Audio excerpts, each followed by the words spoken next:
তো গাইছ মানে এতিয়া পানী তুলিবৰ কাৰণে ঢোল খোল বজাই মানে নিয়মখিনি কৰি আছে আৰু এতিয়া পানী তুলিবৰ কাৰণে মা আৰু গাঁৱৰ আইসকল এইফালে পানী তুলি আছে আৰু মানে পানী তুলি হোৱাৰ পিছত এতিয়া মোক গা ধুবৰ কাৰণে বেৰীঘৰলৈ লৈ গৈছে যিহেতু বেৰীঘৰটো আমাৰ ওচৰৰে বৰ্তাহঁতৰ ঘৰত সজা হৈছিলে আৰু দৰা হৈ মই বৰ্তাহঁতৰ ঘৰৰ পৰাই আহিম মানে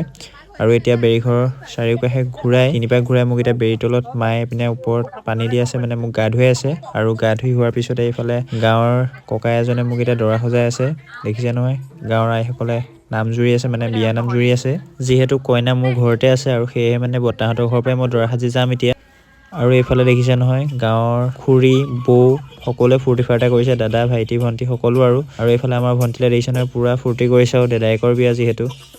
আৰু তেনেকৈ সকলোৱে ফূৰ্তি ফাৰ্তা কৰি আছে আৰু এইফালে ডিম্পীৰ ভণ্টিয়ে আতৈ আৰু মোক আদৰিছেহি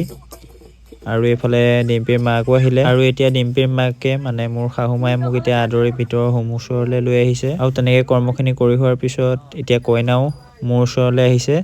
আৰু ভিনীহেকে কোচতে লৈ আহি কইনা মোৰ ওচৰত বহাই দিছেহি আৰু এতিয়া এনেকৈ মোক মালা পিন্ধাইছে তুলসী মালা মানে নিয়মখিনি কৰি গৈছে সমাজৰ নিয়ম মতে মানে যেনেকৈ দেৱে শিকাই গৈছে তেনেকৈ কৰি গৈছে আৰু এতিয়া মোক এনেকৈ হাত দুখনে ধৰি পেলাই ডিম্পীক ওপৰলৈ উঠাই দিবলৈ কৈছে আৰু এনেকৈ কৰ্মখিনি কৰি হোৱাৰ পিছত এতিয়া ডিম্পীৰ ভায়েকে আখৈ দিছে এনেকৈ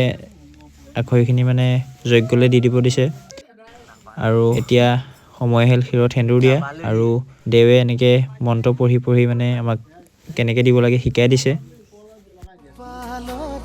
আঁকি দিম মৰম সানি দিম বুকুতে